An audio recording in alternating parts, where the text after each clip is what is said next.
Despite our climate-controlled homes, instant access to information, and on-demand entertainment, the General Social Survey found that only 14% of Americans report feeling very happy. We are taught a specific formula for fixing this: get your circumstances exactly right, earn the approval of others, and work hard enough to buy free time, and that addition will eventually result in happiness. But treating well-being as a math problem we can solve with enough money and popularity usually just creates exhaustion. The premise itself ignores how human biology actually works. Our brains are running an ancient operating system defined by what psychologists call the negativity bias. To ensure survival, our early ancestors had to stay hyper-alert to predators and scarcity. Letting their guard down made them vulnerable. In this harsh environment, biology rewarded anxiety, not joy. You can see exactly how this instinct hijacks our modern lives right here in this list. Notice how we are physically hardwired to remember criticism more intensely than praise, and bad news more vividly than good news. Our minds actively collect evidence to justify feeling bad. Because misery is our biological default, a positive mood isn't something that just happens to us when conditions are perfect. We have to actively isolate and fix the specific faulty variables in our daily routines. The first obstacle is the idea we need a specific environment to feel good. Under obstacle number 1, the text points out the trap of relying on external circumstances. Unwanted experiences don't directly generate bad moods. The negative thoughts you form actually drag you down. To bypass that negativity bias, we can force our brains to shift gears through deliberate physical action. Specifically through pro-social behavior, performing spontaneous, intentional acts of kindness for others. Giving up your seat or paying for someone's coffee triggers what researchers call the helper's high. This action floods your nervous system with a chemical rush of endorphins that physically overrides those spiraling negative thoughts. The second variable we need to fix is our reliance on other people's validation. We often exhaust ourselves projecting a carefully curated, inauthentic image just to win favor. This need for approval pushes us to chase status goals, like accumulating wealth or securing a prestigious job title. But because there will always be someone richer or higher on the corporate ladder, these goals are mathematically impossible to complete. The fix is to disconnect your sense of worth from your achievements entirely.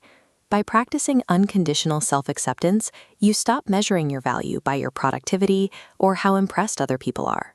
When you no longer need the crowd to applaud, your self-judgment stops wildly fluctuating with every failure or success. You free up that energy to pursue activities that bring you genuine, intrinsic joy. That brings us to the third broken variable in our societal equation, the myth of working for the weekend. We are culturally conditioned to view a career as a penalty we endure, strictly to buy free time and fund a future retirement. This mindset guarantees we spend a full third of our lives feeling resentful and dissatisfied. Instead of waiting for age 65 to enjoy life, we can align our daily work with our natural interests. And rather than burning out in a relentless pursuit of perfection, we can actually improve our productivity by deliberately embracing averageness and allowing tasks to be completed with minor flaws. Finally, we hit obstacle number 4, wasting mental energy. We bleed enormous cognitive bandwidth, constantly overthinking trivial details. Looking closely at this note in the text reveals the hidden scale of the problem. The average adult processes around 35,000 distinct decisions every single day. Deliberating over whether to start an email with "hi" or "hey" drains your energy just like a major financial choice does. This constant multitasking and micro-decision-making creates an illusion of productivity while destroying your ability to focus. To protect your cognitive bandwidth, you have to ruthlessly prioritize. Minimizing trivial tasks and automating small choices leaves you with the physical and mental energy required to tackle meaningful goals. By finding intrinsic satisfaction in our daily work and fiercely protecting our mental reserves, we stop treating happiness as a reward we are allowed to have only after the chores are done. Happiness is not a prize waiting at the end of an agonizing, lifelong obstacle course.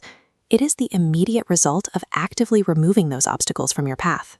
The true formula for well-being doesn't require accumulating more status, wealth, or free time. It is an equation of pure subtraction. When you drop the crushing weight of perfectionism, abandon the need for external validation, and stop obsessing over circumstances you can't control, you physically rewire your brain's capacity to experience joy. You can start testing this right now. Identify just one trivial recurring decision in your day, like what to eat for breakfast or what to wear, and completely automate or eliminate it to claim back your mental energy. Then, perform one spontaneous act of kindness for someone else today. Trigger your own helper's high, and prove to yourself that you have the power to rebalance your own equation right now.